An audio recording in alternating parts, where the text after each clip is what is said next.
Dear friends, I'm very happy to be with you by video. I would much rather have been with you in person. In my engagement with the Pax Romana family, I've always been impressed by the work of Fucci and MEIC. In particular, I've been impressed by your theological and intellectual perspectives on current events in the world and in the church. For those of you who don't know me, I'm Kevin Ahern. Since last year, I've been serving as the president of the international movement of Pax Romana of ICMICA, the professional and intellectual branch that MEIC is a member of. In my professional life, I am a lay theologian at a Lasallian Brothers University in New York City called Manhattan College. The theme of your meeting is very important for our Pax Romana movement and for our church. Since taking office, Pope Francis has made many efforts to reform the church structures to be more in line with the missiological vision that he laid out in Evangelii Gaudium. Unfortunately, as we know, these efforts have encountered some resistance from parts of the church. On the part of Pax Romana, we have tried to support the efforts of the Pope. We developed a white paper on curial reform a few years ago with the aim of to offer lay input.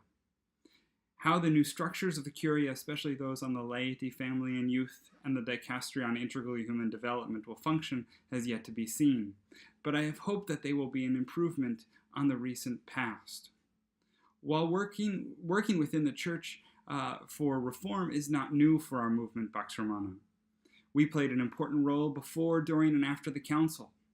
Several Italian members, including Vittorio Veronese, were instrumental in these efforts. The central point that our movement brings to this question and the future of the church must be, in my view, participation. Sacrosanctum Concilium speaks of the importance of the full, conscious, and active participation of the laity in the sacraments. But this should also apply to the life of the church as a whole. In many ways, the spirituality of Pax Romana is that of participation.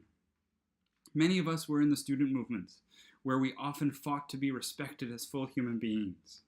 Our movement has addressed the question of participation in our advocacy work in the United Nations on issues of youth participation, on issues of human rights, and on issues of minority rights. But we need more reflection on this in the life of the church. Unfortunately, the ecclesial experience for many lay Catholics around the world, including many around my area in New York, is not participation but marginalization. I believe that this is largely a result of two factors that must be considered when discussing reform. The first is clericalism, a theme that Pope Francis has addressed several times. But clericalism is not just a problem for the ordained. There are lay people and consecrated lay people with jobs in the church who are often more clerical than the clerics.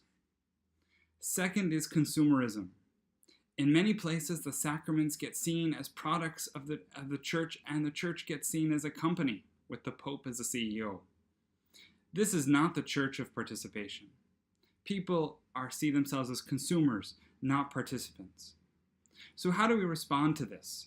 How do we make a more participatory church that can respond to the vision of Evangelii Gaudium? This is, I believe, is where our movements can play a critical role at both the national and international levels. I would like to invite you, in your meeting, how MEIC can use its membership in ICMICA Pax Romana to deepen participation in the life of the church and this global movement that we have. As our Italian movement, you are in an important position to help bring the voice of Pax Romana members in Italy and around the world to Rome. I hope we can find more ways for you to participate in this global family. During his visit to Bolivia several years ago, Pope Francis stated, I would like to repeat that the future of humanity does not lie solely in the hands of great leaders, the great powers, and the elites. It is fundamentally in the hands of peoples and in their ability to organize. It is in their hands which can guide with humility and conviction this process of change. That was an important message of Pope Francis to the popular movements in Bolivia. But let me replace the word future of humanity with future of the church. And what does it sound like? So rephrasing the words of Pope Francis, the future of the church does not lie solely in the hands of great leaders, the great powers, and the elites. It is fundamentally in the hands of peoples and their abilities to organize. So, my friends, we must organize. We must organize as lay movements at the local levels, at the national levels, as well as at the global levels.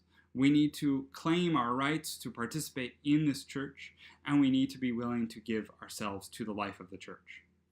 I wish you all the best in your meeting this week, and I hope to see some of you in October when I make a visit to Rome, and I hope we can have some events with the local movements, at least in Rome, to discuss some of these questions.